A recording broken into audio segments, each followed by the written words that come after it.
You're Reading My Plant by Fred Herbert. Read by the author Fred Herbert. Chapter 2.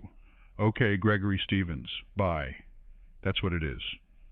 The day finally came when Gregory Stevens pushed me too far. His relentless pranks were wearing me thin, and his mysterious obsession with tormenting me became unbearable. After another inane call, I snapped, "Okay, Gregory Stevens, bye," and hung up the phone. I couldn't help but question his sanity, his reason for targeting me like this. The constant calls were taking their toll, not only on my patience, but also on my ability to run my business. "Who is they, sir?" I found myself muttering, trying to unravel the meaning behind his cryptic messages. The question lingered in the air, echoing in the silence of my office. It was a question without an answer, a puzzle that seemed impossible to solve. I decided enough was enough, and I headed to the local police station, determined to put an end to these lewd and lascivious prank calls. I met with Officer Ed Powell, explaining the situation in detail. His brows furrowed as I recounted the harassment, and he looked particularly interested when I mentioned the missing brother and how John read the receipt wrong. "Sir, I think we can trace these calls," Officer Powell said, his eyes narrowing. "We can find the feedback bouncing off the numbers, and maybe that'll lead us to something tangible." I felt a glimmer of hope. Finally, someone was taking me seriously. "Is this your way of getting out of your responsibilities?" I jokingly asked, feeling more at ease with Powell's support. He chuckled. "You're going to act this way? You're in good hands. We'll figure out what's going on." Returning to my office, filled with newfound determination, I turned to my loyal green companion, my office plant, and, of course, those ever-present walnuts. My mind was clearer now, knowing that I had someone on my side, someone who could unravel the mysteries that had been haunting me.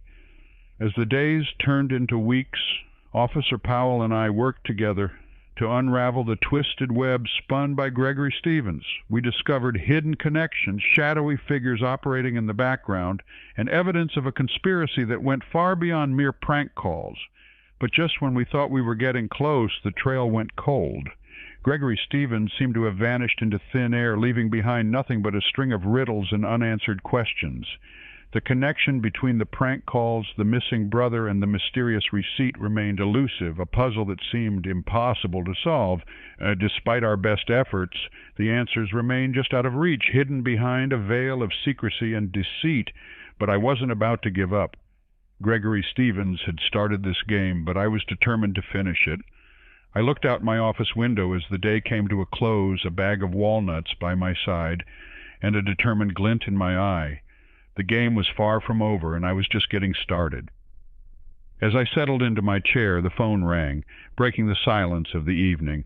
I picked it up, and a chill ran down my spine as I heard the all-too-familiar voice on the other end. "Hello again," Gregory Stevens whispered, his voice dripping with malice. "Did you miss me?" I was left speechless, my mind racing as I tried to comprehend what was happening. The game had taken a dark and unexpected turn, and I knew that I was in for the fight of my life. The mystery had deepened, the stakes had been raised, and I was left with more questions than answers. What was Gregory Stevens's true motive? How was he able to elude us so effortlessly? And what did he have planned next? The answers were out there waiting to be uncovered, and I was determined to find them no matter the cost. That's what it is, a challenge, a mystery, and a journey that was far from over. The battle had only just begun, and I was ready to face it head-on, one step at a time. With a determined resolve, I hung up the phone, knowing that the next chapter of this twisted game was about to unfold. And this time, I was ready. The story had only just begun.